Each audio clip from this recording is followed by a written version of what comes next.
Tu dinero en acción, episodio 10.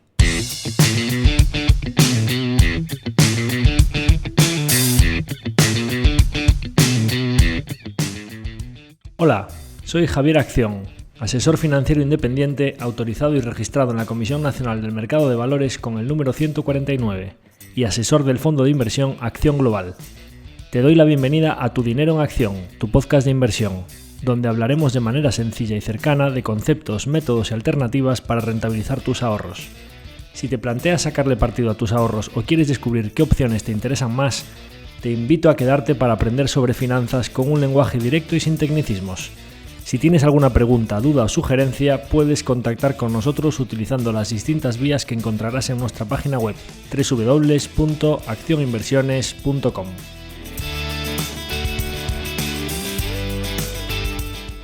El contenido de este podcast es divulgativo. Las opiniones aquí expuestas son meramente informativas y en ningún caso suponen una recomendación de inversión. Si buscas asesoramiento financiero, debes dirigirte a cualquiera de los asesores autorizados y registrados en la Comisión Nacional del Mercado de Valores. Hoy volvemos a los capítulos divulgativos, tras el paréntesis que hice para comentar resultados empresariales, un tema de actualidad sobre el que volveremos más adelante cuando vayan presentando más empresas. Hoy recuperamos los capítulos temáticos sobre distintos tipos de inversión y después de haber hablado de renta fija y de renta variable, hoy nos ocupa uno de los tipos de inversión más extendidos en nuestro país, como es la inversión inmobiliaria, la inversión en ladrillo, vamos. Si queréis saber un poco los diferentes tipos de inmuebles en los que se puede invertir, qué rentabilidades se pueden obtener, peculiaridades de cada uno, qué gastos tiene el propietario, qué riesgos tiene, cuáles son las principales ventajas de la inversión inmobiliaria y cuáles los principales inconvenientes frente a la inversión en un activo financiero, en el capítulo de hoy intentaré responder a todas estas preguntas. En primer lugar, deciros que, vaya por delante que yo no soy ni muchísimo menos un experto en inversión inmobiliaria. Como sabéis, yo me dedico a analizar principalmente compañías cotizadas, pero voy a tratar de contar aquí un poco mi experiencia personal y profesional. La profesional viene de la época en la que yo era analista de riesgos en Banco Santander. En la última etapa, años 2009-2010, estaba de responsable de riesgos inmobiliarios en la territorial de Baleares. Como os podéis imaginar, en Baleares en 2009-2010 pues había promociones inmobiliarias residenciales muy grandes financiadas por el banco, desarrollos autopromotores de viviendas de volumen y patrimonio bastante elevado y posteriormente en 2010 a 2013 estaba en la unidad de restructuring de Barclays, donde prácticamente todas las operaciones que veíamos eran inmobiliarias. Esto quizá no tiene mucho que aplicar en este capítulo porque voy a intentar hablar desde el punto de vista del inversor y yo allí analizaba las operaciones a nivel de riesgos desde el punto de vista del banco, pero sí que me dio un conocimiento bastante profundo de lo que es el sector inmobiliario desde dentro. Pero hoy yo creo que las cosas que os voy a contar aquí, las más interesantes para quien se plantee comprar un inmueble, hacer una reforma, tener un piso alquilado, una nave industrial, un local, creo que son más bien de mi experiencia posterior, después de mi etapa en el banco, gestionando una pequeñita sociedad patrimonial familiar que viene un poco pues de la época en la que mis padres tenían negocios propios. Mi madre pues se dedicó durante unos años en la fase final, después del mundo de las flores, pues estuvo en el sector de interiorismo y decoración y decoraba viviendas unifamiliares y pisos, etcétera, y tenía pues una pequeña tienda con muebles, decoración, regalos, etcétera, ¿no? Y entonces, pues de esos locales que tenía, de la nave industrial que tenía como almacén, etcétera, pues quedó un pequeño patrimonio inmobiliario que a lo largo de los años, con esas rentas que iba generando, pues decidimos irlo reinvirtiendo y pues unos cuantos activos muy pequeñitos alquilados, reformar un pequeño apartamento, hacer un cambio de uso de una oficina, etcétera, mantener la nave industrial, un local pequeñito, etcétera. Pues he tenido una serie de experiencias en diferentes tipos de activos, diferentes tipos de inquilinos, etcétera, que me parece que son interesantes para contar. Entonces, en primer lugar, voy a contaros un poquito, pasando muy rápido por cada tipo de activo, para quien le interese hacer una inversión inmobiliaria, los diferentes tipos de activos que hay y las peculiaridades de cada uno de ellos. En segundo lugar, voy a intentar contar un poco qué gastos tiene ser propietario y qué cuestiones fundamentales en el cálculo de la rentabilidad y de los gastos de una inversión inmobiliaria debemos tener en cuenta. Después, como creo que lo más típico es la vivienda o la inversión inmobiliaria para un activo residencial destinado a vivienda, tanto propio como para alquiler, creo que es el tipo de inversión más extendida, pues intentaré dar bastantes detalles de los tipos de inversión residencial que puede haber, si conviene tener vivienda propia o si no, las reformas, los gastos, edificios antiguos, edificios nuevos, etcétera. Un poco las diferentes fuentes de rentabilidad que se pueden obtener. Y después, pues, aspecto fundamental que como son pues el apalancamiento, las condiciones hipotecarias, la financiación bancaria, ¿no? Después también me gustaría contaros la posibilidad de invertir en inmuebles a través de diferentes tipos de vehículos. En vez de comprar directamente un vehículo, de comprar directamente un inmueble, pues invertirlo a través de un vehículo cotizado o no, de un fondo de inversión inmobiliaria, un trust, una SOCIMI, etcétera. Y luego os daré algunas conclusiones, un poco de ventajas, inconvenientes, las recomendaciones que yo haría para todo esto de la inversión inmobiliaria. Entonces, bueno, yendo con ello, os voy a contar en primer lugar un poco los diferentes tipos de inmuebles en los que podemos invertir.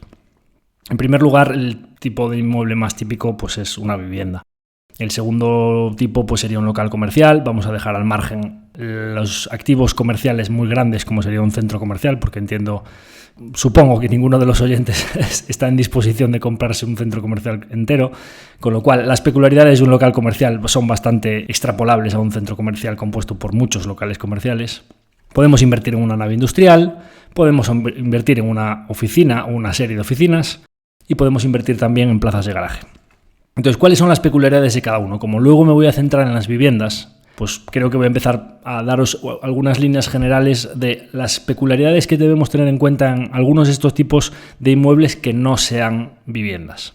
Por lo general, cuanto más esté ligada la renta o la posibilidad de pago de la renta por parte del inquilino a una actividad económica que realice ese inquilino en ese inmueble, por lo general el riesgo de impago de esa renta, porque depende de que le vaya bien o le vaya mal al inquilino en esa actividad económica, es mayor.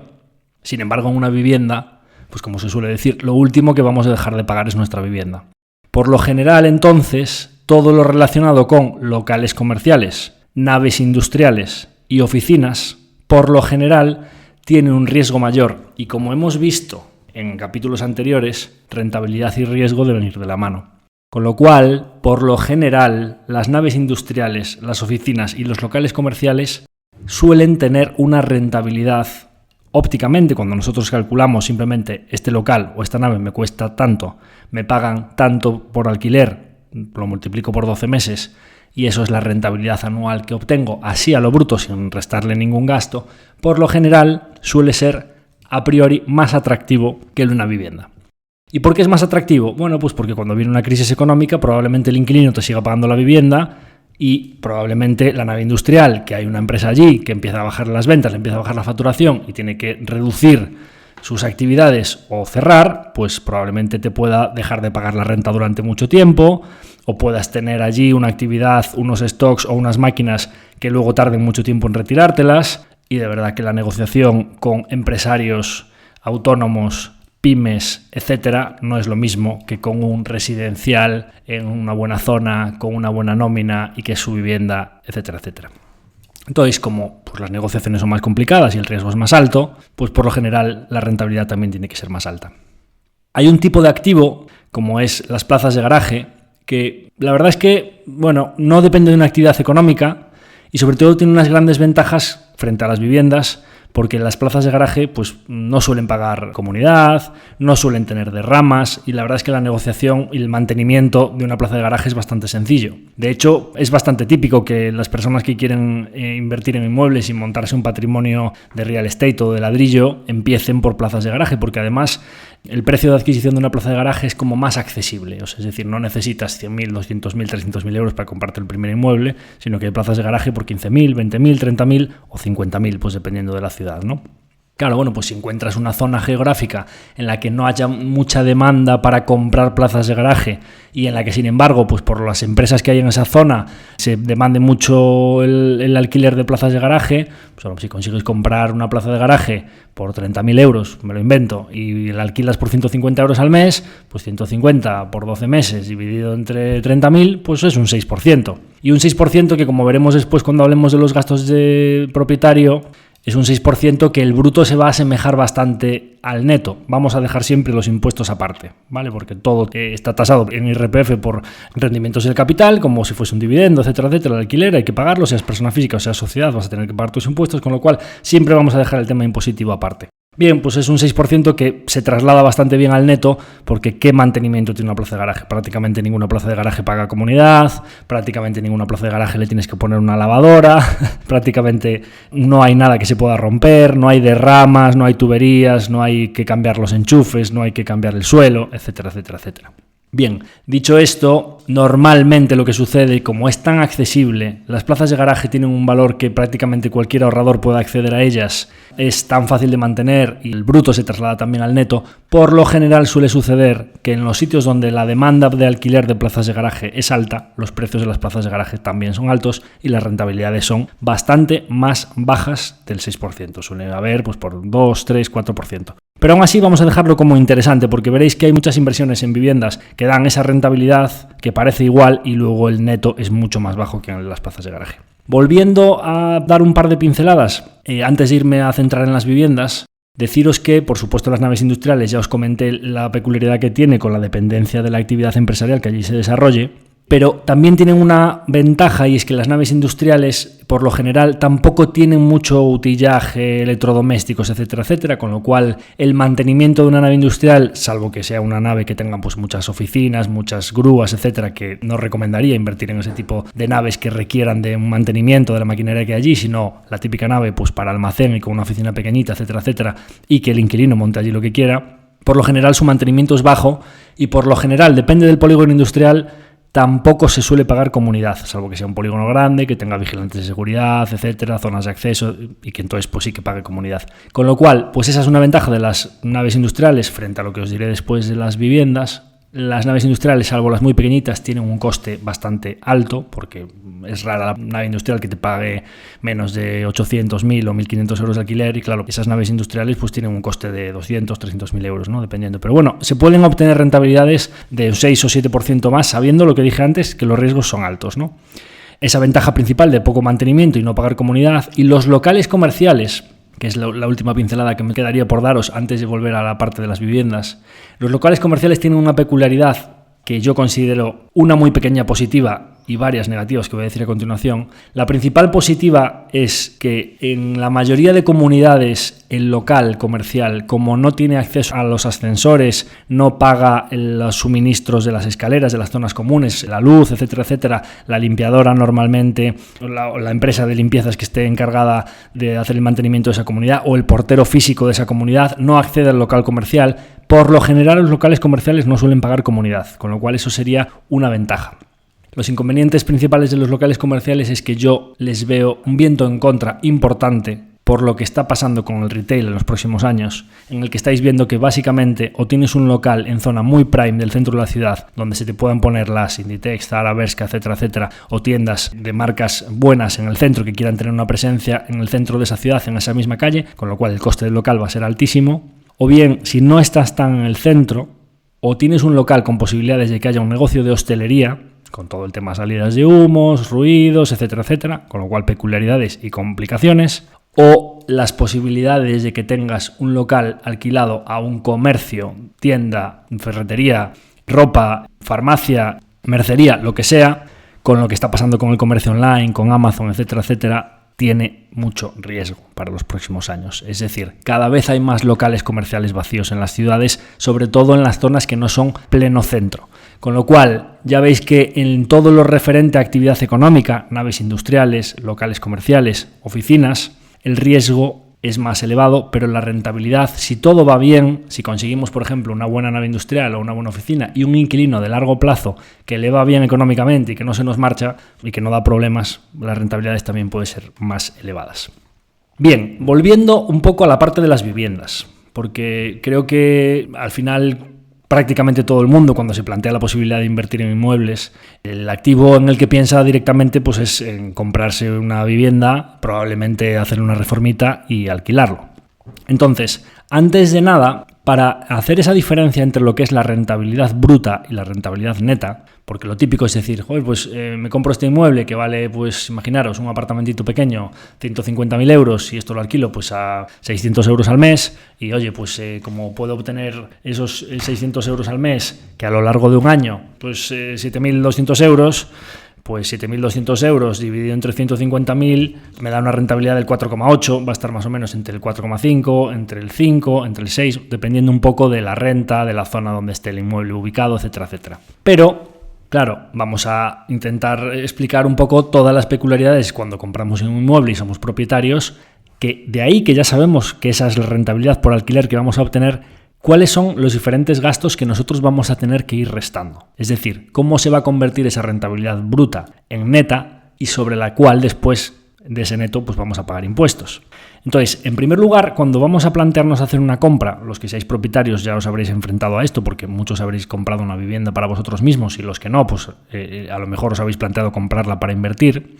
En primer lugar, tenemos que tener en cuenta que cuando vayamos a comprar un inmueble vamos a tener que pagar un impuesto en una única ocasión cuando se produce la transacción, que es el IVA o ITP. El IVA ya sabemos todos lo que es, y el IVA aplica para las viviendas nuevas, es decir, cuando hay una promoción inmobiliaria de obra nueva, el primer propietario que compra ese inmueble paga el impuesto de valor añadido al promotor que ha desarrollado esa vivienda. Pero por lo general, como casi siempre que se hace una transacción es la segunda, tercera, o me lo invento, la 10ª vez que se compra un inmueble, por lo general ya no es el IVA el que aplica, sino que es el ITP, el impuesto de transmisiones patrimoniales.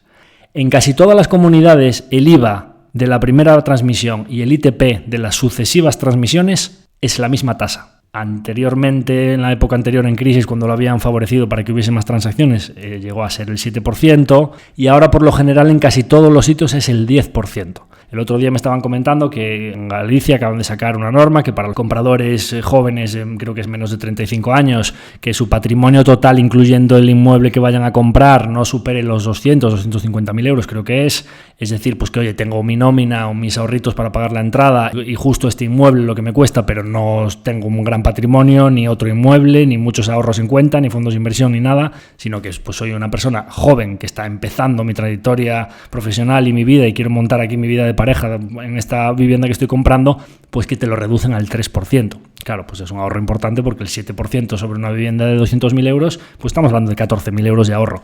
Y el ITP, vamos a dejar el IVA aparte porque el ITP al final es el que aplica a prácticamente todo el mundo. Cuando tú pagas sobre una vivienda de 200.000 euros, 20.000 euros de ITP, va directamente a la basura, no es deducible en ningún sitio y nos perjudica a la rentabilidad desde el primer momento porque si nosotros compramos por 200 hoy y quisiésemos vender mañana ese inmueble sin tocarlo, y lógicamente por oferta y demanda debería valer también 200 cuando lo vayamos a vender, porque no hemos dejado pasar tiempo, no lo hemos reformado todavía, no hemos aumentado el valor de ese inmueble, directamente estaríamos perdiendo los 20.000 euros del ITP que hemos pagado, porque los 200 ya nos han convertido en 220, y al venderlo, el que paga ITP es el otro, Hacienda, por segunda vez vuelve a pagarlo, pero nosotros ya no lo recibimos, con lo cual este tipo de impuestos al final lo que frenan es un poco pues la especulación de compro-vendo, porque si tú estás comprando y vendiendo todo el día, pues vas a estar teniendo una pérdida del 10% para empezar. Después, el segundo coste importante que normalmente no se suele tener en cuenta, pero que los que son propietarios y sobre todo los que son propietarios de viviendas propias, a lo mejor viviendas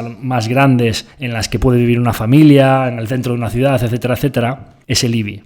Y el IBI puede ser más grande si la vivienda es más grande porque es un porcentaje del valor catastral. Por lo general, cuando estábamos en el banco siempre tendíamos a mirar, cuando sacábamos la lista de inmuebles en el catastro, etcétera, etcétera, teníamos una métrica que, bueno, pues me corregiréis si me equivoco ahora, los que tengáis muchas inversiones inmobiliarias, y me diréis si esto sigue aplicando, porque ahora recientemente, en Galicia por lo menos, no sé si en otras comunidades lo han hecho, pero en los últimos años, como los valores catastrales estaban muy desfasados y el IBI lo aplican sobre los valores catastrales, dijeron, oye, pues queremos recaudar más IBIs, lo que se llamaba el impuesto de contribución antiguamente, etcétera, etcétera. Pues en Galicia, no sé cómo son en otras comunidades, en octubre de cada año pagabas el IBI de ese año y normalmente pues ahora lo pasaron en algunos ayuntamientos a julio, bueno, dependiendo de la zona se paga en un momento u otro, ¿no? Pero el que es propietario al 1 de enero de ese año, el IBI de esa vivienda le corresponde al propietario de esa vivienda el 1 de enero. Bueno, pues se dieron cuenta de que al final el porcentaje que estaba aplicando sobre los valores catastrales, como estaban muy desfasados los valores catastrales, era muy bajo, y cogieron e hicieron una actualización de los valores catastrales y subieron todos esos valores catastrales de las viviendas, con lo cual los IBIs subieron, ¿no? Bien, teníamos una norma antes de que pasase esta actualización, ahora a lo mejor el rato es un poco inferior. Por lo general solíamos utilizar un valor interesante para hacernos una idea de cuánto valían los inmuebles, que es que el valor catastral por cuatro veces solía ser más o menos el valor de mercado de los inmuebles. Esto era interesante para ver, oye, pues este cliente del banco que está pidiendo este crédito, pues sacábamos una lista, tenían estos valores catastrales, pues más o menos nos hacíamos una idea de cuánto podía valer ese patrimonio. Bien, ese valor catastral, por una tasa que le aplica la Diputación normalmente de cada provincia, pues tiene que pagar un IBI, y por lo general vamos a hablar en cifras del tipo de inmueble que os diré ahora, que me parece más interesante para comprar y alquilar, que es un apartamentito pequeño, 1 o 2 habitaciones, bien situado, etcétera, etcétera, que es lo que más demanda para alquiler tiene.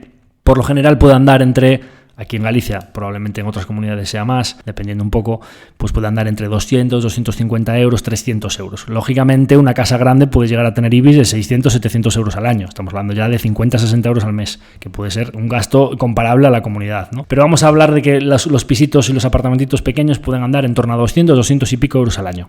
El seguro, que debemos hacerle un seguro a la vivienda, lógicamente, pues el inquilino que tengamos a futuro, pues probablemente haga un seguro de contenido para todo lo que haya allí, por si hay una inundación y se le estropean los muebles, pero nosotros debemos hacer, sobre todo para incendios, etcétera, etcétera, cualquier catástrofe que pueda suceder allí, estamos obligados a hacer un seguro de vivienda en el que sobre todo la cobertura principal sea el continente. Normalmente casi todos los seguros tienen una cobertura más pequeña para contenido, pero principalmente nosotros debemos asegurar el continente. Otros, dependiendo de con qué aseguradora lo hagamos, para un apartamento pequeño en el centro de una ciudad, no nos quita nadie otros 200, 300, 400 euros de seguro de vivienda. Por lo general, prácticamente todos los edificios tienen una comunidad, porque hay que pagar pues, los suministros del edificio, si hay un portero físico, el ascensor suele consumir bastante energía y hay que pagar unas facturas comunes, etcétera, etcétera, etcétera. Vamos a poner, dependiendo de la comunidad, pues en Madrid o Barcelona probablemente sean mucho más altas las comunidades. En nuestro caso, aquí, pues más o menos se suelen pagar, dependiendo del edificio, de lo antiguo que sea, de lo histórico que sea, y sobre todo de un factor fundamental, que es de lo grandes que sean los pisos en el edificio, porque un mismo edificio con unos mismos suministros y un mismo portero en el que haya pocas viviendas grandes tienen muchos más gastos a repartir entre pocos propietarios, con lo cual las comunidades se disparan, y los edificios en los que los inmuebles son pequeñitos, apartamentos más pequeños, pero sigue habiendo un portero, unos suministros, unas escaleras, un ascensor, pues se reparte entre muchos más propietarios y entonces baja. Aquí hablábamos de IBIs de 250 o 300 euros al año, seguros 250 a 300 euros al año. Aquí en las comunidades vamos a poner, dependiendo del caso, entre 50 o 100 euros al mes. Es decir, estamos hablando de entre 600 y 700 euros al año. Y por último, vamos a incluir un gasto en el que es muy importante hablar de las derramas que hay en los edificios. Por lo general, cuando nosotros, ahora os diré un poco las claves para buscar activos muy rentables para alquiler. Por lo general, los activos que son interesantes para alquilar suelen ser en los que, por el motivo que sea, y ahora daré varios casos para que veáis un poco las diferencias entre un edificio muy antiguo, la reforma, no la reforma, el edificio más nuevo, etcétera, suelen ser casos en los que el precio de adquisición es bajo y el alquiler es alto. Y por lo general eso sucede en los edificios antiguos, en los que se paga por una zona geográfica, por estar en el centro de una ciudad, en tal calle, en tal otra, y en los centros de las ciudades, por lo general, hay poca obra nueva. En la obra nueva, lógicamente, cuando nosotros nos compramos un piso en un edificio recién construido, pues lógicamente, pues las derramas que pueda haber por la cubierta del edificio, las bajantes, los saneamientos, el ascensor, etc., etc., pues suelen ser pocas, porque el edificio está bastante nuevo. Cuanto más antiguo sea el edificio, lógicamente, mucha más carga de reparaciones, de calderas, de cubiertas, de fontanerías, etcétera, suele haber, y debemos estimar que normalmente en prácticamente todos los edificios del año 60, 70, 50, etcétera, dependiendo de la ciudad, que de edificios que tienen 40, 50, 60 años, por lo general, en casi todas las comunidades hay un gasto extra permanente para ir pagando derramas comunitarias, que se va, probablemente en algunos casos, para hacer un gasto grande se pide una financiación en la comunidad y se va pagando mes a mes. Por lo general, yo, si queréis en vuestros cálculos, duplicaría la cuota de la comunidad para ser previsor, porque en casi todos los casos se suele terminar pagando una derrama, otra derrama o lo que sea, de repente una de 2.000 y estás 2 años sin pagar, pero es que 2.000 durante 2 años sin pagar, o sea, 1.000 al año, que pues estás hablando de 70, 80 euros al mes. Entonces, como van a venir de golpe y nos esperan, yo en vuestros cálculos incluiría una cuota como mínimo para derramas del doble, o sea, duplicar la cuota de la comunidad. Entonces, el tema de los edificios nuevos. Ahora vamos a hablar un poco de la vivienda propia versus alquiler. Lógicamente, pues el tema de la vivienda propia o alquilar, pues esto siempre se pregunta, ¿no? O sea, oye, pues me conviene más ser propietario, me conviene más vivir en mi vivienda propia o me conviene más alquilar. Bueno, pues aquí hay bastantes componentes emocionales y esto es importante decirlo. No todo hay que verlo desde el punto de vista económico y de la inversión. En la casa en la que nosotros vivamos, la casa en la que nosotros compartamos con nuestra pareja, con nuestra familia, criemos a nuestros hijos, etcétera, etcétera, es un factor fundamental para nuestra felicidad en nuestra vida, con lo cual es un aspecto muy importante en el que nosotros no solo tenemos que mirar la rentabilidad, cuánto cuesta, la derrama, etcétera, etcétera, sino que hay ciudades y zonas en las que a lo mejor podemos querer vivir, en las que puede ser más adecuado ser propietario porque de otra manera no encontrarías un alquiler en esa zona, o al revés, es que quiero vivir en esta zona porque es donde quiero alquilar a mi familia, donde yo soy feliz, o donde viven mis amigos, o donde tengo cerca a mi madre, a mis tíos, o a los colegios de los niños, o los supermercados donde yo quiero ir a hacer la compra todos los días, pero resulta que los pisos son muy caros y entonces solo me puedo permitir vivir ahí de alquiler. Entonces, esto es el primer factor que nosotros tenemos que respondernos a nosotros mismos sobre si debemos ser propietarios o debemos vivir como alquiler, es, oye, ¿cuáles son las circunstancias personales, mis ingresos, mi pareja, mis hijos, dónde quiero vivir, qué precios hay ahí, etcétera, etcétera? Una vez que hayamos respondido estas cuestiones, que son muchísimo más importantes que las económicas, como son las cuestiones fundamentales de la felicidad de uno, de lo que quiere hacer uno con su vida,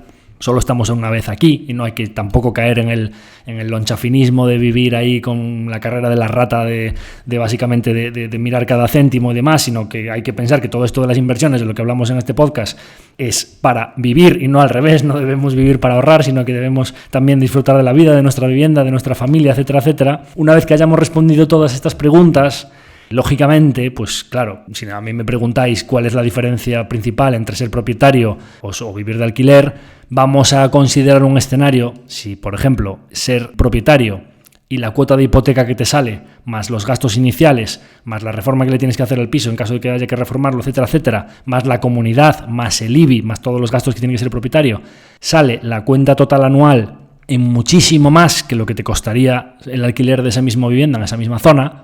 Yo ya ni me lo plantearía, pero vamos a considerar un escenario como el que ha sucedido o está sucediendo recientemente, en el que en la crisis anterior los pisos habían caído un poco de precio, en el que además las condiciones de financiación son bastante bajitas, etcétera, etcétera, y los alquileres en las zonas centro de Madrid, Barcelona, en Coruña también pasa por un poco la presión de Inditex, etcétera, etcétera, los alquileres habían subido mucho y los precios de los inmuebles aún no se habían disparado, y vamos a suponer que lo que pagas de hipoteca más los gastos, toda la suma total de los gastos de ser propietario se equipara con lo que pagarías por un alquiler similar. Claro, pues lógicamente a nivel financiero, ya hemos respondido a todas las preguntas emocionales, etcétera, etcétera, quiero vivir en esta zona, etcétera, etcétera, pues joder, es que no hay que ser muy listo para darse cuenta que la parte de la cuota de la hipoteca que pagas, que no son intereses que se los lleva el banco, sino la que es capital, es ahorro puro y duro para ti, con lo cual a lo largo de 20 o 30 años vas a tener un inmueble, luego hablaremos de la inflación, vamos a suponer inflación cero, que tiene, pues cuesta 200 o 300.000 euros, pagado y que es tuyo y que tienes un activo y que de repente a los 55 o 60 años tienes que pagar cero de vivienda, y en el otro escenario pues llevas 30 años pagando un alquiler y tienes nada en tu patrimonio y tienes que seguir pagando un alquiler a cabo de esos años. Con lo cual, a nivel financiero, si hemos respondido todas nuestras preguntas emocionales, etcétera, el primer activo en el que debemos invertir, si lo encontramos en la zona en la que queremos vivir y si además los precios son razonables, las condiciones de financiación son razonables y tenemos el capital inicial para pagar ese porcentaje que no nos financia el banco, ese ITP que nos cobra Hacienda, esa pequeña reformita o lavado de cara que hay que hacerle, etc., etc., es siempre nuestra vivienda propia. Esa es la mejor inversión y la decisión más racional, emocional, etcétera, en la que creo que tiene todo el sentido ser propietario de una vivienda para nosotros mismos y para nuestra familia cuando creamos que ya podemos estar ahí a largo plazo, porque no olvidemos que ser propietario al final es echar raíces en un sitio y elimina mucha flexibilidad de movimiento. Entonces, dicho esto, ¿qué sucede? Bueno, pues a lo mejor sí que me gustaría deciros que si decidimos comprarnos una vivienda propia y tenemos posibilidad en la misma zona de donde queremos vivir de comprar viviendas nuevas o de obra nueva o viviendas en edificios antiguos que necesiten su reforma y sus derramas, etcétera, etcétera, lógicamente, aunque el precio de compra de una vivienda nueva sea más elevado, y ahora hablaré para la parte de las reformas y de los alquileres, perjudicaría la rentabilidad por alquiler porque estamos comprando más alto, para ser inquilino propietario, es decir, que nosotros seamos nuestro propio inquilino porque lo que vamos a pagar de hipoteca es como si nos estuviese pagando la renta a nosotros mismos porque nosotros vivimos en nuestra propia inversión, que es nuestra vivienda, lógicamente puede ser mucho más interesante comprarse una vivienda propia en un edificio nuevo, porque vamos a tener menos quebraderos de cabeza, porque a lo largo de los años, sobre todo esos primeros años que todavía sea la vivienda nueva, va a mantener muy bien su valor, no va a haber derramas, no vamos a tener problemas de humedades, no vamos a tener cuestiones en el edificio, que si el ascensor, etcétera, etcétera. Con lo cual, bueno, pues no es que haya mucha oferta en el centro de las ciudades donde a lo mejor podemos querer vivir de vivienda nueva, pero si se dan las circunstancias y aparece una vivienda nueva en el que podemos vivir en la zona que queremos, pues es mucho más interesante. Dicho esto, hablando ya de vivienda propia, vivienda para alquiler, etcétera, vamos a asumir que nuestras necesidades de vivienda propia las tenemos satisfechas y lo que nos estamos planteando es la inversión inmobiliaria para generar rentabilidad y aumentar nuestro patrimonio como alquiler, o sea, para comprar una vivienda, reformarla o no reformarla, dependiendo si es nueva o no, y alquilársela a un tercero. Bien, en este caso hay varias tipologías de inmuebles que se pueden comprar para alquilar y os voy a dar un poco las diferentes características de cada inmueble en función de su tamaño, de su zona geográfica, las rentabilidades y los riesgos. Por lo general, como os decía, lo más atractivo cuando nosotros vayamos a comprar una vivienda para alquilar y para rentabilizarla es irnos, como dice la intuición, a intentar comprar el metro cuadrado más barato posible en relación a que ese metro cuadrado se alquile por lo máximo posible. Es decir, que nuestra rentabilidad por alquiler sea la más alta posible. ¿Y esto por qué suele suceder? Bueno, suele suceder, y esto es importante cuando hagáis las búsquedas por Idealista, etcétera, etcétera, puede suceder porque nosotros hagamos una búsqueda filtrando en una zona geográfica donde a nosotros nos interese, filtrando por metro cuadrado más barato, y que en esa zona geográfica resulte que los alquileres son altos y los precios por metro cuadrado los encuentres bajos. ¿Por qué puedes encontrar los precios por metro cuadrado? Porque al final cuando tú vas a comprar una vivienda y la vas a reformar, lo que te interesa es el espacio, la ubicación y los metros cuadrados que tienes, porque el resto lo vas a hacer. Con lo cual, ¿por qué puede ser que el metro cuadrado sea bajo? Bien, hay varias tipologías. Los metros cuadrados se pueden comprar baratos y alquilar altos por varios motivos. El primer motivo es que el aspecto o el estado inicial del piso sea malo y que esas fotos en Idealista sean invendibles y que la gente que está buscando pisos para alquilar o para comprarse su vivienda preciosa donde va a montar su vida, esas fotos pase directamente de ellas y vaya al siguiente piso porque el estado del piso sea lamentable. Entonces, cuando el estado del piso es lamentable y los vendedores no se pueden plantear ponerlo bonito, pues normalmente tienen que adecuarse a lo que les paguen por ese metro cuadrado y normalmente se pueden encontrar cosas bastante bien de precio. Normalmente pues en ese tipo de pisos pues están bastante viejos o que tienen muebles muy anticuados o que el suelo está mal, etcétera, etcétera, etcétera. Entonces, dicho esto, claro, pues no podemos caer tampoco en la tentación de comprarnos algo que esté muy, muy, muy barato, pero que esté tan destrozado que la reforma que le haya que hacer sea tan costosa que al final lo comido por lo servido.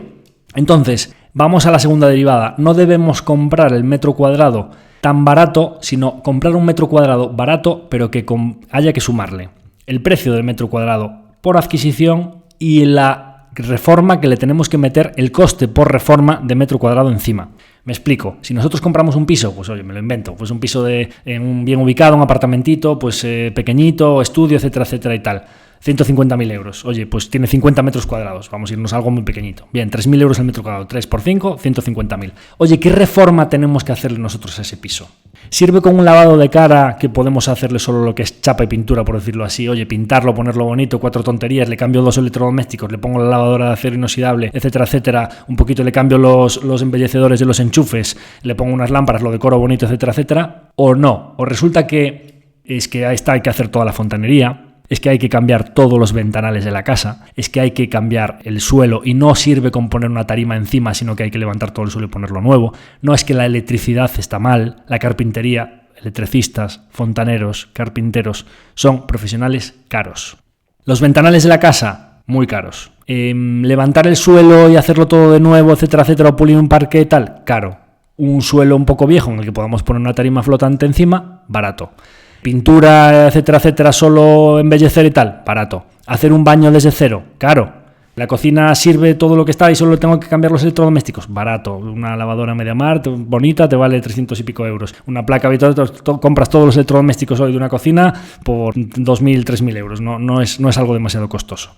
Entonces, en general, claro, pues oye, es que esto con un lavado de cara de 15.000, 20.000 euros ya está. 15.000, 20.000 euros, estamos hablando dividido entre 50 metros cuadrados, pues ya veis que el encarecimiento que te produce sobre tu precio por metro cuadrado no es demasiado, porque estamos hablando de que compraste el apartamento por 150.000 y le metiste 15.000 encima, que es un 10%. Habías comprado el apartamento a 3.000 euros el metro cuadrado y estás pagando 300 euros metro cuadrado de reforma. Ahí estamos hablando de lavados de cara y reformas baratas, 300 euros metro cuadrado. Bien, cuando nos estamos yendo a reformas de mucho calado, estamos hablando de reformas de 30.000, 40.000, 50.000, 60.000 euros, estamos hablando de metros cuadrados por reforma de 600, 700, 800 euros, estamos hablando de que la reforma de este piso nos está costando un 30, 40% de lo que nos costó el inmueble. Entonces, es realmente un poco engañoso lo de que nosotros hemos comprado el metro cuadrado barato. Entonces, ahí está un poco la relación. Debemos encontrar metros cuadrados bastante baratos porque luzcan muy feos, pero que el lavado de cara sea bastante sencillo. O que aunque sea un lavado de cara importante y que hay que hacer reformas profundas, entonces estemos comprando el metro cuadrado suficientemente barato para que nos compense toda esa reforma. Bien, dicho esto de todo de las reformas y tal, ¿qué tipologías de inmuebles hay en temas de viviendas? Bien, solemos caer en la tentación de pensar que los inmuebles de este tipo, por ejemplo, ya parto de la base, y por eso estaba hablando de los apartamentitos pequeños, etcétera, que los apartamentos pequeños para una habitación, 2 habitaciones, estudios, etcétera, para una parejita, un single, etcétera, etcétera, suelen ser bastante interesantes, porque normalmente, y aquí voy a hablar del tema del mínimo vital, normalmente lo que suele suceder es que los inmuebles pequeños, su coste al estar calculado por metro cuadrado, oye, ¿cuánto cuesta el metro cuadrado en esta zona? 1.500 euros. Pues tanto, por 50 metros, pues 70.000 euros. Oye, no, es que esta zona, estamos hablando de una zona que está bastante bien, 3.000 euros por 150.000. Bien, no, es que estamos hablando de una zona prime, Madrid, pues un barrio tal y cual, y aquí vale 6.000 euros el metro cuadrado. Vale, pues 6.000 euros el metro cuadrado, por 50 metros cuadrados son 300.000. En esa misma zona, un piso de 150 metros, pues valdría cerca de 1.000.000 de euros. Las rentabilidades por alquiler no suben de manera lineal con el precio de los pisos. Me explico. Para vivir en una zona, el mínimo vital para tener una posibilidad de una vivienda, un techo bajo el que cobijarse, una cocina, una habitación, un baño, cuando vas reduciendo el tamaño de los inmuebles, que en consecuencia, como se reducen los metros cuadrados, se reduce el precio de ese inmueble, llega un momento en el que en algunas zonas de las ciudades los precios por alquiler no bajan. Es decir, me lo invento, Santa Engracia o Alonso Martínez o etcétera, etcétera de Madrid, es prácticamente imposible encontrar un apartamento o un estudio, por pequeño que sea, por menos de 600, 700 euros al mes. Pues me lo invento, en la calle pues Orillamar de Coruña, etcétera, etcétera, pues por las circunstancias de renta, etcétera, de cuánta gente quiere vivir allí, pues probablemente vamos a pagar mucho menos por vivienda, pero de 300, 400 euros para abajo va a ser muy complicado. ¿Qué vas a encontrar una vivienda en el centro de Coruña por 200 euros al mes de alquiler? Sin embargo, los precios de compra sí que bajan con relación a los metros cuadrados. Con lo cual, si los precios de adquisición de ese inmueble bajan con respecto a los metros cuadrados y llega un momento en el que el alquiler no baja más, pues lógicamente, por pura relación entre ingresos y costes, lógicamente los inmuebles pequeños son mucho más rentables. Por eso tan típico, pues compro un inmueble grande, lo divido entre 5, hago apartamentitos, etcétera, etcétera, ¿no? Entonces, vamos a ir a centrarnos, claro, la reforma de un inmueble que tiene una cocina pequeña, un baño, etcétera, etcétera, pues tampoco tiene nada que ver con un piso de 150 metros cuadrados. Y además es que un piso de 150 metros, aparte de que es muy caro y aparte de que la reforma es más grande, probablemente tu inquilino potencial objetivo de un piso de 150 metros cuadrados es una familia con niños que tienen sus trabajos, sus edades, son mayores, etcétera, etcétera, y que o tienen ya su vivienda en propiedad o ya tienen su vivienda en alquiler. No tienes un mercado potencial de gente que está viviendo en alquiler, que está rotando, que suelen ser pues single, primer trabajo, segundo trabajo, pareja de chicos jóvenes que se acaban de casar, etcétera, etcétera, que es donde está el movimiento de posibles potenciales inquilinos, ¿no? Entonces, también tenemos que tener en cuenta la peculiaridad de los pisos pequeños, que tienen una rentabilidad muy interesante, es que también tenemos que asumir que lógicamente, pues un piso de 50, 60, 70, 80 metros cuadrados, con una habitación, 2 habitaciones, un estudio, pues tiene el recorrido que tiene para una persona viviendo allí, para una pareja que vive allí, con lo cual es importante que tengamos en cuenta que vamos a tener, más allá de la compra, de la reforma, etcétera, etcétera, una carga de trabajo habitual por la rotación de los inquilinos. Es decir, es muy habitual que estas personas cambien de trabajo. Oye, mira, es que me he echado novio o me he echado novia. Oye, mira, es que me he casado. Oye, mira, es que he tenido un pequeñín y en el apartamento de una habitación es que no me cabe nada. Entonces, pues lógicamente, pues me tengo que ir, me tengo que mover. Oye, mira, pues cambia la lavadora, mudanza, etcétera, etcétera. Y hay cosas que hacer. Hay que cambiarles la lavadora, hay que cambiarles la nevera, hay que pintar el piso porque pues fueron un poco guarretes y lo dejaron de aquella manera, o hay que cambiar el sofá, o hay que hacer una actualización, hay que firmar un contrato, firmar un cambio de inquilino, cambiar todos los suministros a su nombre, etcétera, etcétera, etcétera, etcétera, etcétera. Una permanente fuente de horas de trabajo, de dedicación que hay que tener con estos inmuebles. Esto es muy relevante para las conclusiones que os voy a decir después. Entonces, por terminar con el tema de la tipología de las viviendas, bueno, los inversores inmobiliarios que quieren generar interés compuesto a largo plazo y que quieren montar patrimonios grandes en inmuebles, porque compro un piso, compro otro piso, etcétera, etcétera, y me van pagando las rentas, amortizo esta hipoteca, me compro el siguiente, etcétera, etcétera, lógicamente, pues tienden a buscar que la rentabilidad por alquiler sea lo más alta posible. Y en esta dinámica de irse a pisos pequeños, que la rentabilidad es alta, lógicamente se suele cruzar una frontera en la que si te vas a zonas periféricas o a barrios peores o a edificios peores o a edificios sin ascensor o a zonas complicadas, encuestas, etcétera, etcétera, sucede también un poco eso de que llegado a un punto, como os decía antes, pues en ciertas calles, en ciertos barrios, etcétera, etcétera, de 400 euros no te va a bajar el alquiler, y los precios de adquisición de esos inmuebles, de un cuarto sin ascensor en tal otro barrio y que además estaba destrozado y que lo tengo que reformar, etcétera, es que te cuesta 50.000, 60.000, 70.000 euros ese apartamentito. Y resulta que es que lo alquilo por 400, y 400 por 12 meses son 4.800, y resulta que es que todo el apartamento por 50 más la reforma, etcétera, me cuesta 70.000, y resulta que es que le estoy haciendo un 7, 8, 9% de rentabilidad. Y eso parece mucho más atractivo que comprarse un apartamentito pequeño en el centro, que los precios por metro cuadrado son de 3.000 euros, que la reforma a lo mejor también te cuesta un poquito más y que la renta no se dispara tanto en proporción y que al final pues te está dando un mísero 3 o 4% por alquiler. Bien, es importante decir en este caso que las diferencias de rentabilidad en estos casos, así como antes os hablaba de que los inmuebles vinculados con actividades económicas como las naves industriales y los locales comerciales, etcétera, tienen un riesgo porque están vinculados con la actividad económica. Cuando vamos hacia esas zonas más periféricas o hacia inmuebles peores o sin ascensor o hacia inquilinos de renta más media o renta más media baja, lógicamente el riesgo que tenemos de que el inquilino no pueda pagar la renta, de que el inquilino se me quede dentro del inmueble y me impague, de tener una ocupación del inmueble, de que el inquilino a lo largo del tiempo, cuando o me ha dado un problema o lo consiga echarlo, me haya destrozado el piso, etc., etc., etc., es mucho mayor que el inmueble prime parejita de Inditex, como hablaríamos aquí en Coruña, que es el caso básico, o inmueble prime Alonso Martínez, Santa Engracia, Fuencarral, Malasaña, pareja de un chico que trabaja en un banco y una chica que trabaja en Ernst & Young, una consultora. ¿Me explico? Es decir, el tipo de inquilinos que tú vas a tener, la relación con ellos, la facilidad para firmar el contrato, la facilidad para que te pongan la transferencia automática el día 1 de mes, la facilidad para tener que ir allí a cobrarles la renta en efectivo o que no cobrarlas o que te paguen tarde, etcétera, etcétera, en el inmueble de peor calidad. Todo eso es un quebradero de cabeza y una posible fuente de problemas, pérdidas de rentabilidad, retrasos en los pagos o que le hayas hecho la reforma al piso y al cabo de 1 año o 2 años te lo destrocen y tengas que volver a meterle otra reforma, que debemos tenerlo en cuenta en el cálculo de esa rentabilidad potencial más elevada que parece que tienen estos inmuebles. Entonces, claro, pues aquí vamos a decir, oye Javier, pues es que no nos recomiendas irnos a zonas en las que los precios de adquisición sean más bajos, aunque son más rentables, te pueden dar más problemas. Y nos estás diciendo que las naves industriales y los locales pues son más rentables pero también tienen más riesgo y los pisos grandes pues son muy caros, etcétera, etcétera. Básicamente nos estás diciendo que solo podemos irnos a pisos pequeñitos en el centro, en zonas buenas y que la rentabilidad pues lógicamente va a ser del 3 o del 4%. Bien, voy a explicar 2 cosas aquí. La primera de todas es que una de las fuentes de rentabilidad es el alquiler. Pero la segunda fuente de rentabilidad de un inmueble, de un activo real, es la revalorización o la inflación a lo largo del tiempo.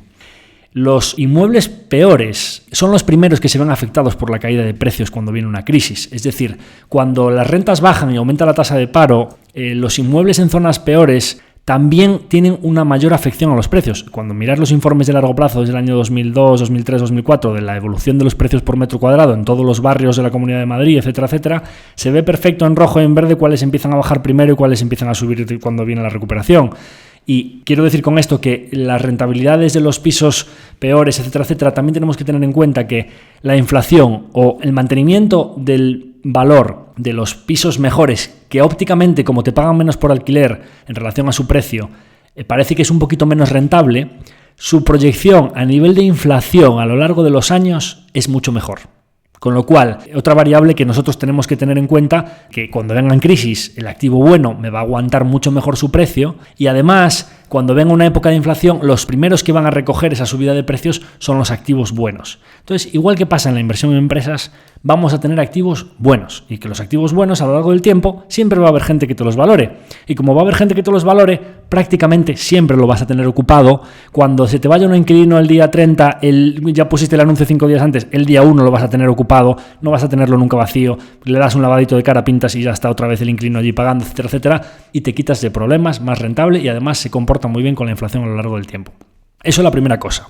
Con lo cual, es un poco trampa lo de los cálculos de las rentabilidades, porque parece que un 3 o 4% por alquiler en un inmueble bueno no es tanto, pero la inflación, cuando la calculas a lo largo de los años, es mucho mejor. Bien, segundo tema. En el centro de las ciudades, en activos buenos, solo se pueden encontrar inmuebles carillos y que el alquiler sea solo un 3 o un 4%. No. Voy a contaros un par de anécdotas personales o casos particulares en los que voy a intentar explicar por qué creo que hay algunos casos en los que se pueden encontrar, también yo que soy un inversor en valor y que me gusta comprar duros a 4 pesetas, se pueden encontrar algunas circunstancias en las que voy a explicar dos motivos por los que el precio de adquisición puede ser mucho más bajo que la media del mercado y el alquiler puede ser igual de alto que la media del mercado. Con lo cual, por proporción directa, ya sabéis que alquiler alto y precio de compra mucho más bajo, rentabilidad mucho más elevada. Voy a daros dos casos, pero puede haber más. O sea, puede haber el típico local comercial que se convierte en un loft, una nave industrial que no sé cuánto, lo que hacían en Madrid, que un local con licencia tal hacías apartamentos en planta baja, etcétera, etcétera. Hay muchas circunstancias. Yo os voy a hablar de dos particulares. Uno es los temas registrales, o vamos a hablar de diferencias o discrepancias en registro, o cuestiones de escrituras legales, registro de la propiedad, etc., etc. Vamos a dejar ahí un cajón desastre de particularidades legales o registrales del inmueble. Y vamos a hablar de otro que es el tema de los cambios de uso de una posible vivienda, oficina, etcétera, etcétera. El primer caso, bueno, nosotros, yo ahora mismo, os cuento mi caso particular, yo ahora mismo como necesitaba una vivienda más grande, al tener un niño, etcétera, etcétera, pues ahora mismo estoy viviendo de alquiler, pues porque en la zona en la que quiero vivir, pues los precios están más altos y porque pues aún no ha aparecido el inmueble que a mí me guste para vivir muchos años y o reformarlo, que sea nuevo, etcétera, etcétera, y como no tenía más espacio, me tenía que mudar, la vivienda que tenía en propiedad anteriormente, pues me fui de alquiler, ¿no? Básicamente. Entonces, en la vivienda en la que nosotros vivíamos antes, con mi pareja y donde nació nuestro niño, sí que era vivienda en propiedad. Era un poco particular el caso porque pues era una vivienda pues muy bonita, un poco con su terraza, pero con solo una habitación, y con los tejados a dos aguas, etcétera, etcétera. Y que es un caso bastante significativo de por qué se pueden obtener, cuando existen discrepancias registrales, rentabilidades relativamente altas en alquiler, ¿no? Entonces, en este caso, pues os pongo esto como ejemplo, pero puede haber muchos. Aquí en Galicia particularmente se da bastante las circunstancias de que suele haber bastantes discrepancias entre lo que existe en los registros de la propiedad y lo que está escriturado y lo que no, etcétera, etcétera, y lo que luego es la realidad de lo que se ha construido ahí. Y pues puede suceder que exista un inmueble en el que resulta que la utilidad de ese inmueble o el espacio que tú te encuentres allí o lo que tú te encuentres allí construido sea mucho más elevado que lo que figure en el registro o lo que exista en la escritura que tú vas a comprar y a vender. Con lo cual, puede haber alguna particularidad legal que impacte al precio de venta, pues porque no se pueda solicitar hipoteca, porque el banco no encuentra los metros suficientes registrados como para poder utilizar eso como activo real para garantía, pues porque el vendedor tenga una serie de circunstancias que le obliguen a vender inmediatamente, sea una carga de deuda, problemas con la comunidad, derramas que no puede pagar, etcétera, etcétera, etcétera, que impliquen que puedas adquirir un inmueble cuyo valor para alquilar, porque al inquilino los metros que estén registrados, lo que pase con las derramas de la comunidad o que el propietario anterior tuviese deudas, pues es algo que no le importa para nada. Te va a pagar una renta por lo que se encuentre allí. Si además ese inmueble estaba en un estado bastante perjudicado y tú lo pones bonito y resulta que tiene la ubicación en el centro donde los alquileres se pagan muy caros, pues resulta que puedes encontrar algunos casos en los que compras bastante barato, le haces un lavado de cara más o menos profundo dependiendo de lo que necesite ese inmueble, y el alquiler resulta que es el de la misma vivienda reformada, preciosa, etcétera, etcétera, pero como si no tuviese ninguna de esas peculiaridades, porque el inquilino firma un contrato de alquiler y le da igual las peculiaridades legales que haya ahí detrás. Entonces este es un primer caso de situaciones en las que en un inmueble muy bien situado, con unas características muy buenas, etcétera, etcétera, el precio de compra es bajo y las rentabilidades pueden llegar a ser mejores que lo que hablábamos antes de los inmuebles en zonas periféricas, las naves industriales, etcétera. Hablamos de rentabilidades del 6, 7, 8% por alquiler y que su comportamiento a lo largo de los años, como estaba bien situado, tiene ascensor, es un edificio que está bien, etcétera, etcétera, etcétera, etcétera, evolución a lo largo del tiempo, a nivel de inflación es muy buena. O sea, poco riesgo, buen inquilino, compra baja y alquiler alto. O sea, circunstancias particularmente positivas para inversión en alquiler. El segundo caso del que os quería hablar es el tema de los cambios de uso. Normalmente en los centros de las ciudades está dándose una circunstancia en los que hay exceso de una tipología de inmueble y falta de oferta o superior demanda a la oferta de otro tipo de inmueble. Y por lo general, ¿de qué suele ser en el centro de las ciudades de lo que hay más demanda? Suele existir mayor demanda de viviendas. ¿Y qué es lo que puede empezar a haber exceso? Os decía antes el tema de Amazon, el tema del teletrabajo, todo lo que está sucediendo con las oficinas. Cada vez hay más gente que puede trabajar desde casa o puede tener una flexibilidad laboral que no tiene que ir todos los días a su oficina. Cada vez hay más centros logísticos de Amazon entregan un día que no hace falta que haya un local comercial a pie de calle. Es decir, empiezan a sobrar oficinas y locales comerciales y hay demanda de vivienda porque la gente quiere vivir en esa zona geográfica, en ese centro de esa ciudad. Con lo cual tenemos metros cuadrados sobrantes que como sobran están baratos, o las oficinas o los locales comerciales como no tienen mucha demanda y hay bastante oferta están bajando sus precios y los alquileres subiendo pues porque hay trabajo, hay liquidez, hay condiciones económicas buenas para comprar, etcétera, etcétera. Bien, lógicamente los cambios de uso son algo complejos y dependen de los estatutos de la comunidad, de que en ese mismo edificio pueda haber una oficina pero esa oficina pueda convertirse en vivienda, de que ese local comercial a pie de calle pueda convertirse en loft, etcétera, etcétera, etcétera. Pero por lo general, voy un poco al caso de antes de los metros cuadrados, a qué precio los compro y por cuánto los alquilo. Por lo general, los metros cuadrados de oficinas en zonas en los que sobra la oferta y no hay demasiada demanda porque hay 40 carteles en esa calle de se vende o se alquila oficina, se vende o se alquila oficina, los precios por metro cuadrado de una oficina son mucho más bajos que los de la vivienda equiparable en ese mismo edificio, en esa misma calle. Y el inquilino cuando llega allí y lo que se encuentra es una vivienda, lógicamente la renta que te paga le da exactamente igual que eso fuese una oficina o fuese una vivienda antes en el registro, en la comunidad, el cambio de uso del ayuntamiento. Entonces existen circunstancias en las que a lo mejor, y esto requiere de curiosidad, de hablar con los porteros, de hablar con los vecinos, de enterarse de qué pone en la comunidad. Oye, es que esto es un edificio de oficinas que veo, despacho de abogados, notaría, gestoría, y de repente veo salir a una señora con las bolsas de la compra, subir a una persona que se la ve que viene con ropa de hacer deporte y que se está yendo a su casa a duchar. Es decir, oye, aquí hay viviendas y hay oficinas. Oye, voy a preguntarle al portero, oye, ¿qué está...? No, sí, aquí hay algunas viviendas y otras. Ah, pues a ver cómo puedo hacer. ¿Conozco a alguien que vive ahí o voy a los estatutos? Registro de la propiedad. Ah, estatutos de la comunidad. No, pues resulta que en los estatutos de la comunidad se refleja la posibilidad de que aquí haya cambios de uso de oficinas a viviendas. Ah, joder, se vende una oficina en esta zona. ¿Y cuánto la vende? No, vendo por tanto. No, mira, pero si aquí sobran las oficinas en esta zona, yo te ofrezco tanto. Bueno, pues es que pasan los tiempos, no la vende, oye, pues te acepto la oferta. Bien, estás comprando una oficina a un precio deprimido Y resulta que pues pides permiso a la comunidad, haces una reforma, vas al ayuntamiento, hablas con el técnico, haces un cambio de uso y en X meses consigues tener un precio de metro cuadrado comprado a precio de oficina y lo que tienes allí es una vivienda que te la pagan el alquiler a precio de vivienda. Con lo cual, pues es otra vía que no es un problema registral, que no son problemas de metros cuadrados, que no son problemas de deuda del anterior propietario, un caso diferente que se puede encontrar para en zonas muy buenas tener rentabilidades por alquiler. También hablamos de comprando a precio cuadrado de oficina y alquilando a precio de vivienda, rentabilidades del 6, 7, 8% en zonas muy buenas con todavía mejor evolución del metro cuadrado a lo largo de los años con la inflación. Entonces, explicados todos estos casos, voy a explicar un factor fundamental, porque claro, nosotros al final decimos, oye, joder, pues esto es así y se pueden encontrar inmuebles con estas rentabilidades tan interesantes, etcétera.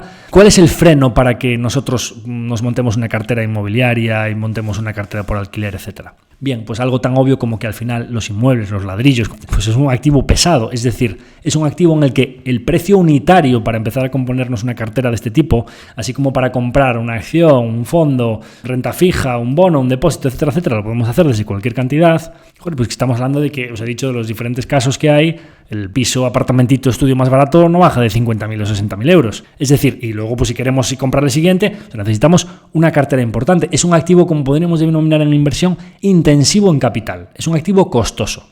Como es un activo costoso, para escalar esa inversión, es decir, para nosotros poder llegar a tener 1, 2, 3, 4 inmuebles, es prácticamente imposible que lo hagamos solo con nuestros propios ahorros. Necesitamos un socio externo que financie toda esa expansión. ¿Y quién es el socio externo? Todos sabéis, el banco. Básicamente, una de las principales ventajas de la inversión inmobiliaria es que, aunque las rentabilidades en origen pueden ser, hemos hablado de diferentes casos, 2, 3, 4, hasta 6, 7, 8%, son bastante más bajas que cuando hablamos en el capítulo de renta variable de lo que han dado el mercado de acciones a largo plazo, que pueden ser 8, 10, 11, 12% a largo plazo.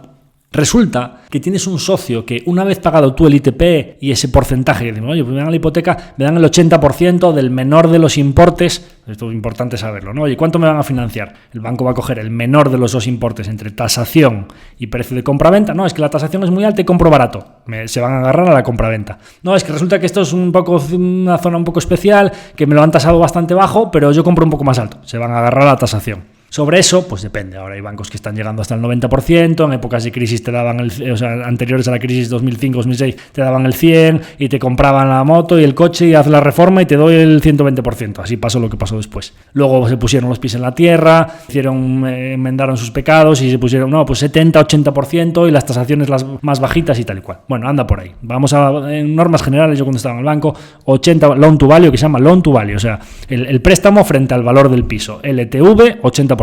Bien, si el banco te da el 80% del menor del valor de tasación o precio de compra, pues hay un 20% del precio de adquisición que lo tienes que poner tú. Y resulta que aún tienes que pagar el 10% de ITP. Y resulta que aún tienes que hacer la reforma y lavado de cara. Con lo cual es que prácticamente seguro un 30% de ahí para arriba vas a necesitarlo para poner el 20% que no te da el banco más el 10% de ITP, ¿vale? Con lo cual tengo esos ahorros iniciales, pero es que resulta que yo tengo 30, 40, 50.000 euros ahorrados. Y resulta que puedo acceder a un inmueble de 150, 200, 250.000 euros porque el 75 o el 80% de mi inversión me la pone un socio externo y yo no tengo que poner ese equity o ese capital propio.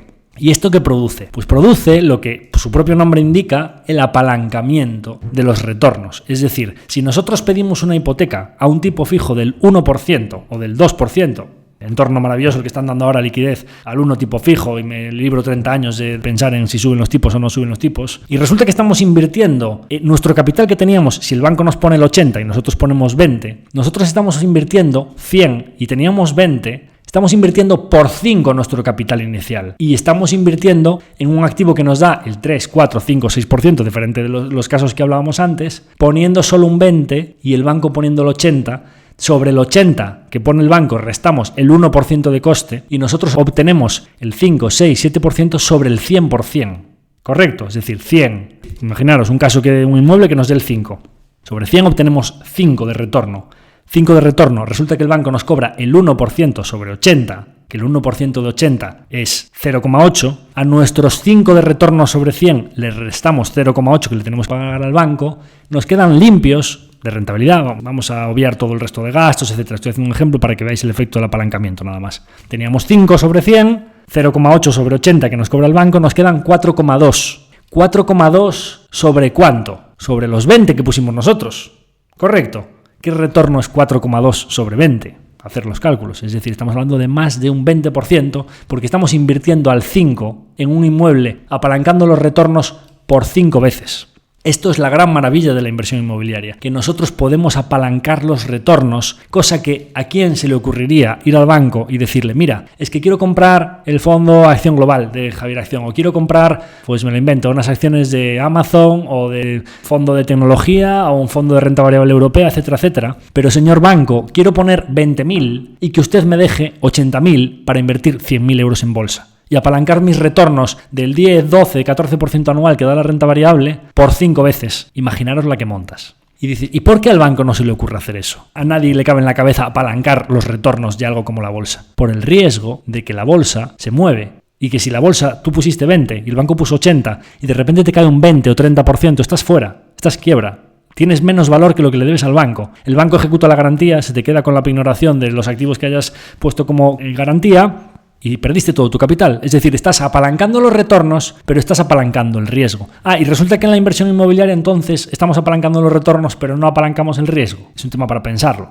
Es decir, nosotros estamos invirtiendo por 5 nuestro patrimonio inicial, además de en un activo residencial, zona, esta ciudad, etcétera, etcétera, en un único activo no diversificado, en una única zona geográfica, dependiente de las circunstancias económicas, del paro, etcétera, etcétera, solo de esa zona, frente a muchas empresas diversificadas en diferentes zonas geográficas, en diferentes sectores, etcétera, etcétera. Con lo cual, lo que no tenemos es la sensación de volatilidad, de que el inmueble se mueva arriba y abajo, pero no debemos perder de vista el riesgo. Por supuesto, siempre recomendaría hacer todo esto en unas circunstancias en las que hagamos nuestros números. Es que esa cuota de la hipoteca, aunque venga la peor crisis del mundo, aunque me quede el piso vacío 2 años y no reciba renta, con mi generación, por mi trabajo, con mi ahorro, puedo pagar esa hipoteca con la gorra. Entonces es que el riesgo pues no es demasiado alto, porque nosotros podemos estar apalancando los retornos, pero sin el riesgo de quiebra, ¿correcto? Entonces esto es algo que tenemos que tener en cuenta. Por supuesto, si queréis, un día hacemos un capítulo de las condiciones hipotecarias, que si tipo fijo, si tipo variable. Por supuesto, recomiendo el plazo más largo posible, la cuota mensual lo más baja posible, intentar tener cuota de amortización anticipada nula para que cuando nosotros queramos amorticemos al ritmo que queramos, pero que si no queremos no nos obliguen a amortizar, porque así tenemos una flexibilidad financiera total,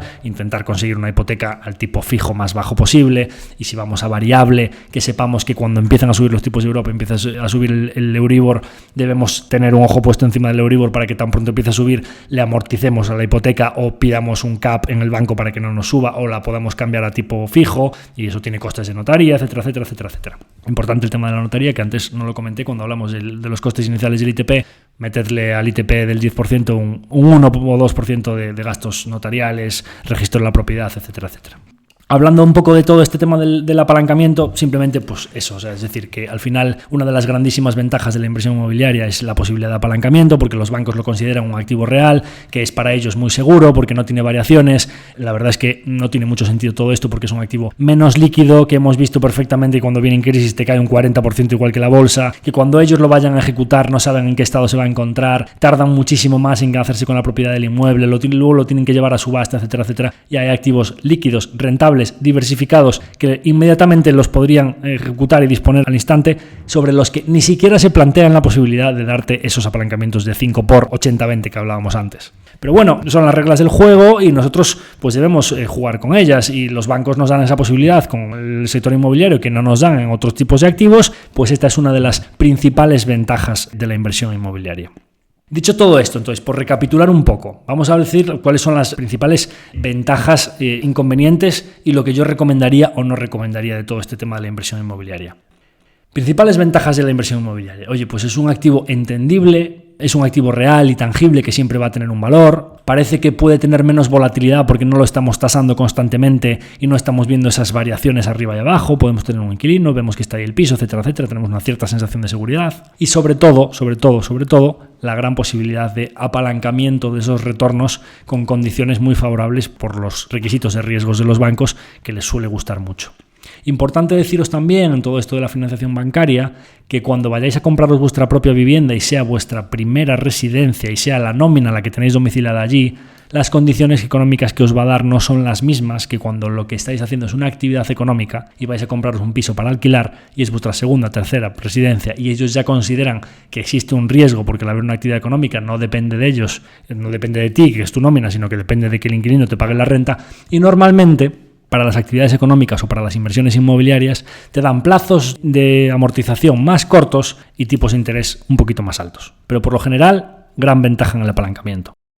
Desventajas, pues bastantes desventajas, es decir, tienes las raíces echadas en un solo sitio, cuando tú decidas irte a otra ciudad, a otro trabajo, etcétera, etcétera, tu cartera de activos financieros, tus bolsas, tu fondo, etcétera, etcétera, cierras el portátil y te lo llevas y básicamente los inmuebles los tienes echados raíces, nunca mejor dicho, bien raíz en un solo sitio y tienes que o venderlo, asumir el ciclo en el que estés en ese momento, o buscar pues una agencia inmobiliaria que te lo lleve, que te cobre las rentas, etcétera, etcétera. Es decir, inmuebles, como su propio nombre indica, dependencia de una zona geográfica concreta. Segundo inconveniente, os he estado diciendo, o sea, que si la reforma, que si búsqueda del piso, que si ahora comprar, que si el inquilino, que si el contrato, que si el cambio de los electrodomésticos, que si ahora el nuevo inquilino, el recibo, el cobro de la renta, ahora el contrato nuevo del nuevo inquilino, ahora se me marcha, el anuncio en Idealista, etcétera, etcétera.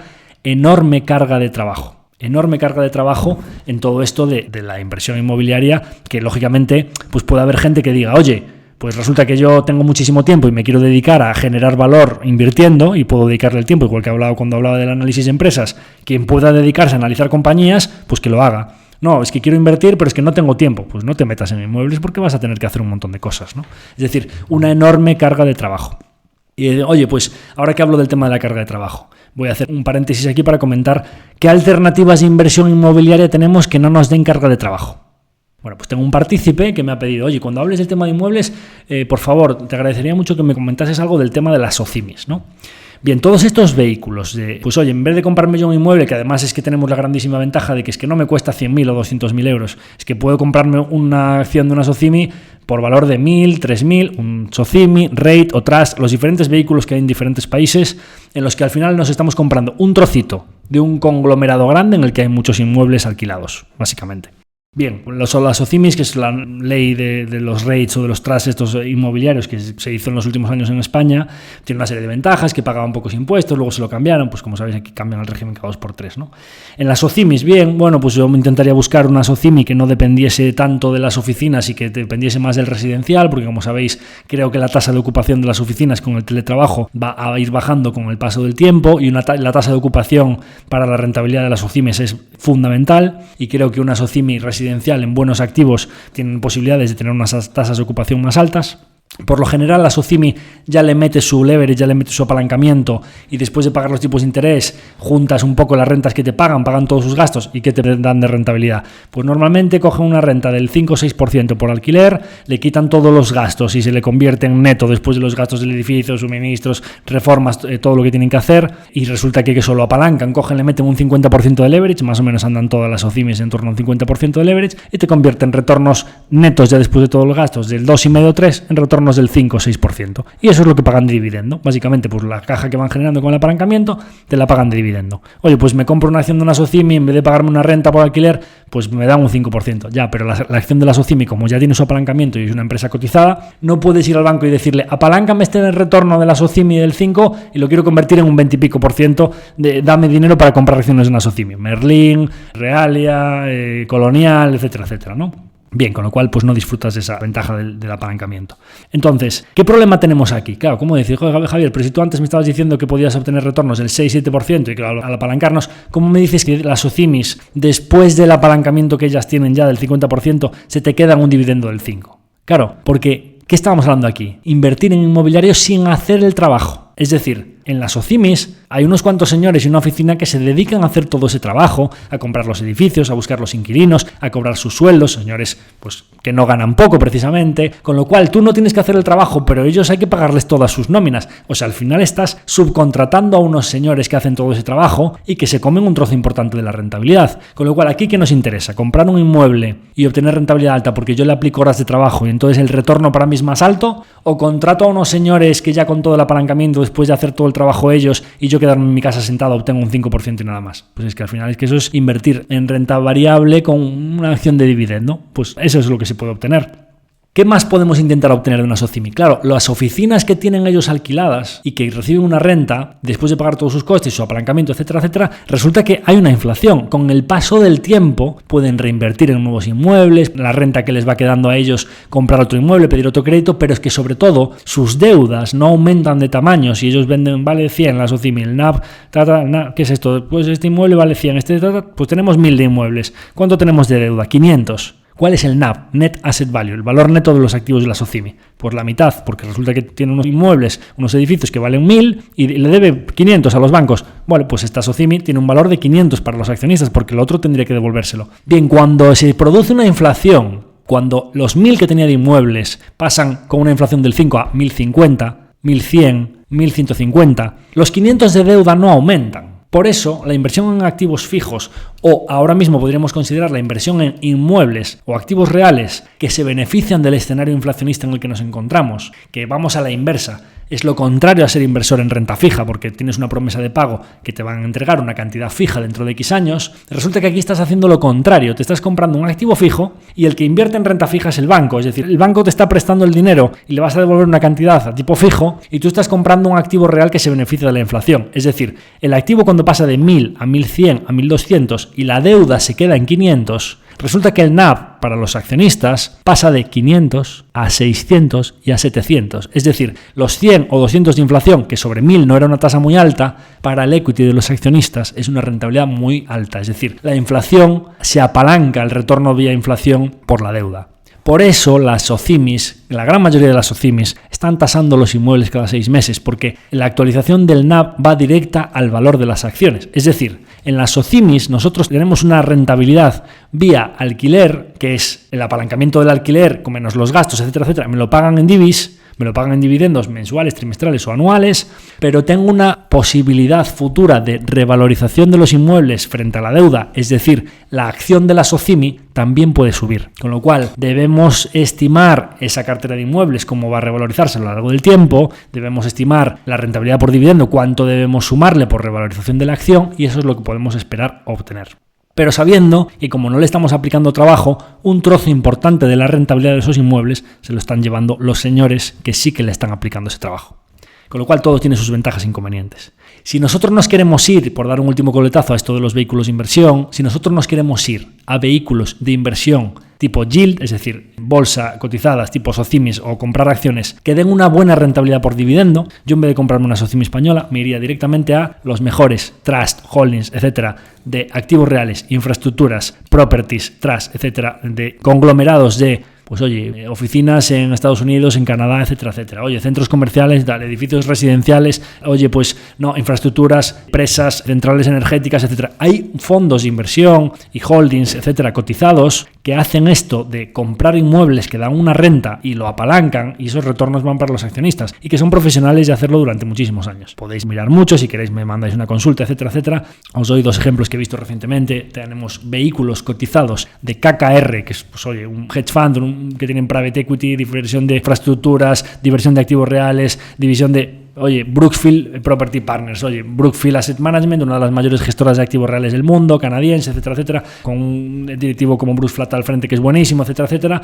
Oye, pues es que estamos hablando de empresas que estamos hablando de las SOCIMIs españolas que están un 4 o un 5%, en vez de estar en activo inmobiliario, Madrid, España, PIB español, paro español, etcétera, etcétera, me voy a infraestructuras globales en los mejores países del mundo y tenemos a KKR o a Brookfield pagándonos 6, 7, 8% de dividendo. Con lo cual, ya de hacer este tipo de cosas, pues vamos a irnos a caballos ganadores, holdings gestionados por los mejores del mundo, infraestructuras diversificadas en diferentes sitios. Quien quiera, en vez de comprarse un piso, reformarlo y aplicarle horas de trabajo, decir, oye, no, pues si quiero algo que no me dé horas de trabajo, quiero obtener una renta, etcétera, etcétera, y quiero un poquito de upside con la inflación y quiero un poquito de renta, pues vamos a irnos a cuestiones más globales, etcétera, y dividendos pues bastante más altos, ¿no? Por mencionar un último tipo de vehículo o de inversión inmobiliaria no directa en el que nosotros no tenemos que comprar el inmueble, sino que participamos en un proyecto más grande y nosotros tenemos solo un trocito de ese proyecto.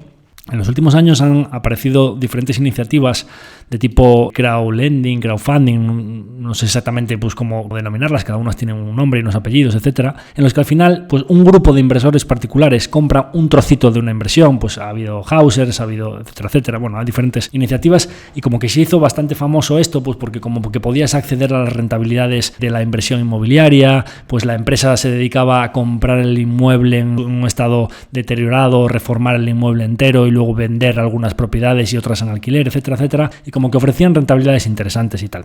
Bien, esto por lo general he visto diferentes casos, pero suele funcionar de la siguiente manera. La única manera de la que pueden hacerlo de manera que, como no es un holding, no es una sociedad, no es un vehículo cotizado, etcétera, etcétera, uno de los casos más básicos con los que suelen funcionar es que en la escritura de propiedad del inmueble, todos los participantes cuando levantan el capital necesario, oye, pues este edificio nos cuesta 2 millones de euros, más la reforma, más tal, necesitamos 4 millones, y abrían en sus páginas web, oye, pues edificio en la calle Fuencarral de Madrid, tal, ticket 1, ticket 2, tal, pues 50.000, 100.000, dividían la escritura de propiedad entre 50 propietarios, y tú tienes un trocito en el registro de la propiedad de ese inmueble que posteriormente lo reforman, ellos facturan unos servicios, etcétera, etcétera, y se termina vendiendo y obteniendo una rentabilidad, etcétera. Y tú tienes en la escritura, pues hay como 200 propietarios en esa escritura, especie de parte proporcional al importe que hayan invertido frente al coste, etcétera, etcétera, etcétera. Bien, un proindiviso, pues esto es de las cuotas de participación, etcétera. No lo hagáis. O sea, me parece un tipo de inversión muy poco líquida, muy poco transparente, en el que pueden surgir muchísimos problemas, en el que la principal posibilidad de que salga alguien beneficiado es la empresa promotora que lo está haciendo, en el que no conocemos a los otros propietarios que hay ahí, no conocemos las circunstancias de ese inmueble, no conocemos las circunstancias de cuánto le están facturando a la constructora. La empresa que hace las reformas tiene unas grandísimas posibilidades de contratar a quienes ellos quieran y que sobrefacturen a ese edificio por esas reformas y que se estén llevando dinero inflando las facturas y que las rentabilidades sean mucho más bajas de lo que nos han dicho de inicio. El problema, al ser tú el propietario de ese inmueble, si hay cualquier problema en esa propiedad que tú no la tienes controlada, derramas, inundaciones, problemas registrales, problemas con el ayuntamiento, licencias, etcétera, estás completamente vendido. Y creo que las rentabilidades que ofrecían, incluso en los casos que salían bien, no eran suficientes para compensar todos estos riesgos. Entonces, como he dicho siempre en los capítulos de cómo invertir, por qué invertir, los riesgos de invertir, vamos a simplificar al máximo las cosas. Y esto de los Hausers, crowdlendings, participaciones en cuotas alícuotas, etcétera, etcétera, cooperativas, todo este mundo de las participaciones entre muchos inversores para comprarse un inmueble, reformarlo y venderlo, como que la verdad no es simplificar para nada las cosas. Así que mi recomendación es mantenerse alejado de todo este tipo de alternativas. Por terminar con todo esto, y un poco las conclusiones decía de la desventaja enorme que tiene la carga de trabajo, y por terminar un poco con las desventajas de los inmuebles, realmente comprarse un piso, reformarlo y alquilarlo, la verdad es que no tiene demasiada ventaja competitiva. Es decir, vamos a pensar aquí que básicamente nuestra barrera de entrada de competidores que puedan hacer eso como inversores, pues las barreras de entrada son bastante bajas. Es decir, es un trabajo realmente, una inversión relativamente poco cualificada y que como tal, pues no debemos esperar que los retornos sean demasiado elevados. Entonces, bueno, pues tenemos una carga de trabajo bastante importante, que debemos dedicar nuestras horas de tiempo libre a hacerlo, es intensivo en capital, necesita deuda, oye, pues tiene un riesgo al endeudarse, un riesgo bastante alto y estamos concentrando ese riesgo en un único activo de peso bastante grande y además es que, pues oye, muy poco líquido, si de repente queremos movernos o cambiarnos de ciudad, etcétera, o tenemos una necesidad económica de disponer de ese dinero, pues a lo mejor resulta que es que cuando lo vayamos a disponer el ciclo no está en su mejor momento y no es el momento de vender y no es tan fácil como sacar de un fondo, de una acción, etcétera, etcétera. Es decir, poca liquidez y además pues una exposición al ciclo económico porque al final los inmuebles, cuando sube el paro, baja el PIB, etcétera, etcétera, pues tienen también una exposición. Con lo cual, oye, después de hablaros de naves industriales, de locales, de viviendas, de reformas, de peculiaridades o situaciones especiales a la hora de invertir para intentar obtener rentabilidades más altas, un poco las ventajas, inconvenientes, vehículos de inversión, etcétera, etcétera, en los que se puede tratar de invertir en esto de inmuebles, pero sin comprarnos a nosotros directamente el activo, por daros 3 conclusiones muy rapiditas para el que quiera ya directamente decir, oye, ¿cuál es mi recomendación? Vivienda propia, sí. Inversión, si puedes dedicarte a ello, sí. Como inversión para búsqueda de rentabilidad sin tener tiempo disponible y como simplemente, oye, esta es mi cartera, me genera interés compuesto, pero no le quiero dedicar mucho tiempo, ni de broma. Así que con estas conclusiones os dejo y creo que por hoy, para hablar de inmuebles, os cito en el futuro cuando volvamos sobre este tema. Me gustaría traer a algún especialista sobre inversión inmobiliaria, pero creo que por hoy como primera introducción para la inversión en inmuebles ha sido suficiente. Así que sin más, me despido, hasta el próximo capítulo. Si tienes alguna duda sobre lo que hemos hablado hoy o te gustaría que comentásemos algún producto financiero o alguna compañía en concreto, no dudes en ponerte en contacto con nosotros. Además, si te ha gustado el programa y crees que puede serle útil a algún conocido o amigo, no dudes en compartírselo. Así nos ayudarás a que este pequeño proyecto siga creciendo. Por supuesto, también sería de ayuda que si te ha gustado nos dieras 5 estrellas en Apple Podcast, el me gusta en iVoox, like en YouTube o el corazón en Spotify, porque así podremos llegar a más personas y hacer que este podcast sea más útil para más gente. Muchas gracias por escucharme y hasta el próximo episodio.